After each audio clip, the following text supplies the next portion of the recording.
When is macro and meal timing most important, and when is it okay to be a little more lax? And that's from I want to give him a shout out. That's from my client Colton. Yeah, I actually this is a good question.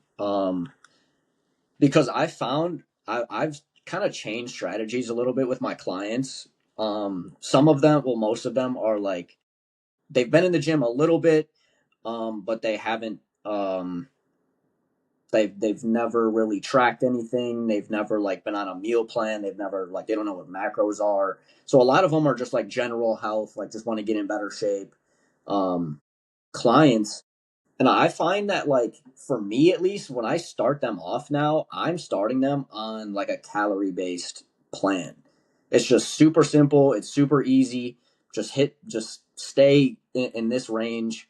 Um, cool. And then once they kind of get better at that, then I can start getting a little bit more specific. Okay, cool. These are the how to read nutrition labels, make your meals, 50 grams of protein, 60 carbs, Progressive whatever overload. fat. Yeah, yeah. So Progressive. like slowly just getting more and more detailed with that. Um, and then getting into like a meal plan where like they have the weights of every food they have to weigh out, and it's just slowly getting more and more specific.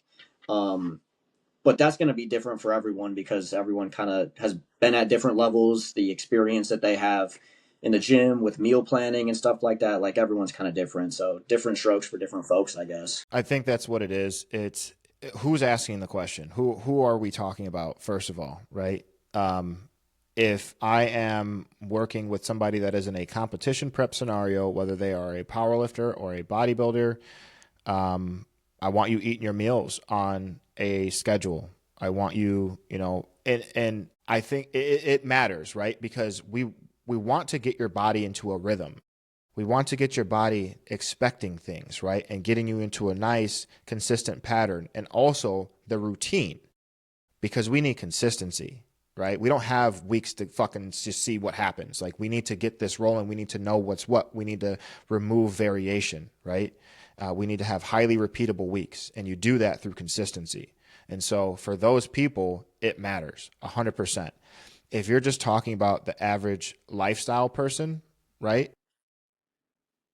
It might not matter a whole lot. I think that the thing that matters the most for the average person that's just looking to put on some muscle or get in better shape is what is your total food intake for the day, right? So, and this is something that I've walked back on because I used to be very detail oriented because I am a bodybuilder, because I am a power lifter. So that trickled down into my clients.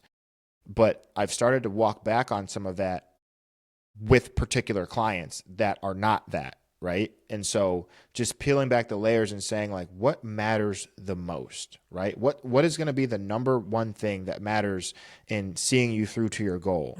And in that situation for those people, it's really going to be two things. It's going to be make sure you hit your protein goal for the day and make sure that you hit your calorie goal. If you do those two things, we can control your body however we want. And I actually tested this on myself. I spent a long period of time from basically from November of 2024 through whenever we started working together, just doing exactly, yeah, doing exactly that. I wasn't on a set diet, though I largely would eat the very similar things day to day, but I was not on a set diet. The only thing that I gave a fuck about was what's my protein? Am I hitting my protein minimum for the day? And it was just a minimum, right? There was no max. It was just a minimum. And nailing my calorie intake. How much protein above the minimum and how many carbs and fats slotted into that calorie goal, it varied day to day. And I was able to do with my body exactly what I wanted to do with my body. So I think that if you are, in that situation where you're just looking to get in shape, I think that is a viable approach. I'm still going to give my clients macros per meal, right? I'm still going to break things down for them, but I'm going to say, hey, when you need to, just understand, just make sure you're hitting the protein, make sure you're hitting the calories. And if you do that, we're still going to be all right. You know what I mean? Right. But anybody that's in a competitive scenario, leave no fucking stone unturned.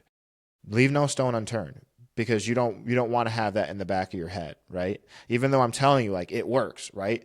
But you're giving up something, and that something could be 1%. You don't want to give up 1%. You want to be 100%. And so in that context, leave no stone unturned.